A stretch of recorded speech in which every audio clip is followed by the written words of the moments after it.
Have you ever spoken and felt like no one was really listening? Been in a room full of people but felt completely alone?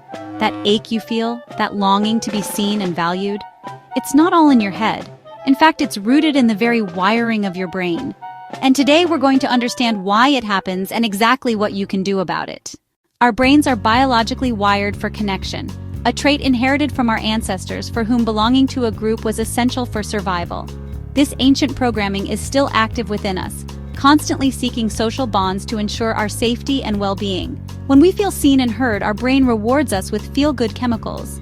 We get a surge of oxytocin, the bonding hormone, which fosters trust, alongside dopamine, the molecule that reinforces rewarding behaviors. It's a biological thumbs up that says you belong. This powerful chemical feedback loop actively encourages us to build and maintain our social ties. But when we're ignored or excluded, our brain perceives this as a genuine threat. It sounds an alarm, activating the same pain centers in the brain that respond to physical injury. This triggers a flood of cortisol, the stress hormone, into our system. It's not just a feeling, it's a full-blown physiological stress response. Over time, this can weaken our immune system and cloud our thinking. Your body is literally telling you, using its ancient survival language, your social safety is threatened. This feeling shows up in three main ways. 1. Emotional neglect, when your feelings are dismissed or minimized. 2. Social neglect, when you're excluded from groups or conversations. And 3. Relational neglect, when the people closest to you make you feel like an afterthought.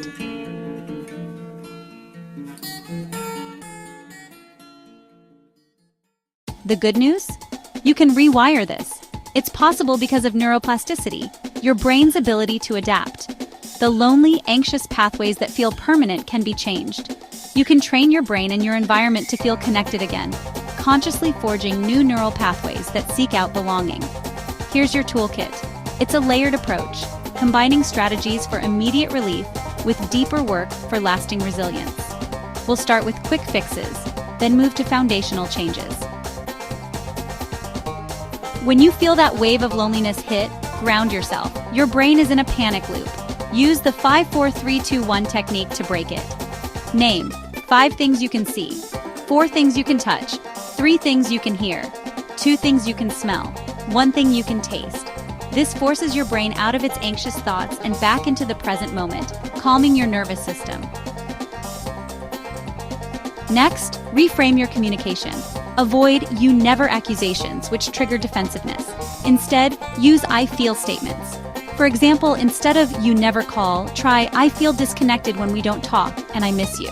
This isn't an attack, it's a vulnerable invitation. It disarms defensiveness and invites connection instead of conflict. Third, cultivate connection with intention. Seek one meaningful conversation instead of 10 superficial ones. And when looking for new people, lead with your passions. Join a club, volunteer, take a class, based on your interests, not just on your loneliness. When you show up for an activity you love, the pressure to perform vanishes. Connection becomes a natural byproduct. Finally, if loneliness feels chronic and unshakable, get a professional tune-up. Therapy, especially cognitive behavioral therapy or CBT, is incredibly effective. A therapist helps you identify and challenge the core belief that "I'm not worth seeing." They give you tools to dismantle these automatic negative thoughts, rebuilding your self-worth from the ground up and proving that you are worthy of connection. Feeling invisible is not a life sentence. It's not a flaw in your character. It's a signal. A powerful call from deep within yourself, telling you something vital is missing. A signal that your fundamental human need for connection is unmet. This isn't just a preference, it's a biological imperative, as crucial to your well-being as air and water. That feeling of invisibility is the alarm, but you are no longer powerless against it. You have the tools now. We've explored everything from simple grounding techniques that anchor you in the present, to the monumental courage it takes to seek therapy and rewrite your story. These are keys to unlocking a new way of being. You can answer that signal. You can begin, step by step, to build a life where you feel seen, heard, and valued. A life filled with authentic connections, where you can show up as your true self. You can build this life because you deserve to be seen, not for what you do or what you achieve. You deserve to be seen for the unique, complex, and wonderful person you are, right at this very moment. The journey to being seen starts now.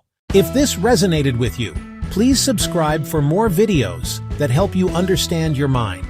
What's one small way you'll choose to be seen this week? Let us know in the comments.